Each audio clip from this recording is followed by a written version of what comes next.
শুক্রবার কোচবিহার জেলার নিশিগঞ্জের রুনি বাড়ি কাঠগোলার কাছে WB 63A 5420 নম্বর প্লেট যুক্ত মাহিন্দ্রা পণ্যবাহী গাড়ি থেকে 15 প্যাকেট মাদক সামগ্রী উদ্ধার করে নিশিগঞ্জ পুলিশ। উদ্ধারকৃত মাদক সামগ্রী গাঁজা বলে সন্দেহ করা হচ্ছে, যার পরিমাপ প্রায় 45 কেজি 280 গ্রাম। এই ঘটনায় গাড়ির চালক গণেশ সরকার ও বুদ্ধি সরকার নামে দুইজনকে আটক করেছে পুলিশ। এদিনের ঘটনায় কি বললেন মাথাভাঙ্গা অতিরিক্ত পুলিশ সুপার সন্দীপ গড়াই, আসুন শুনে নেওয়া যাক। আজকে সকাল 10টার দিকে আমাদের কাছে একটা সোর্স ইনফরমেশন আসে।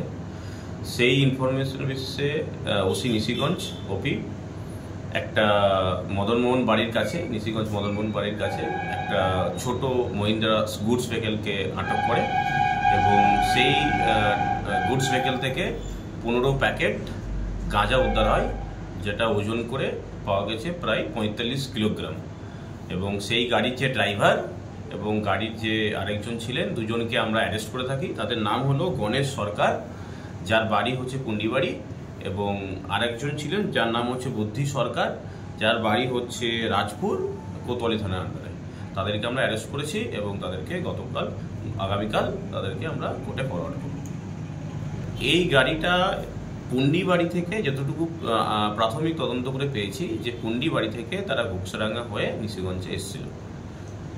স্পেসিফিক কেসে এরা গ্রামীণ রুটটাই ব্যবহার করছে, যেখান থেকে পুলিশের নাগা থাকে না, বাট আমরা সোর্স ইনফরমেশন রেখেছি, সেক্ষেত্রে তাদেরকে ধরেছি।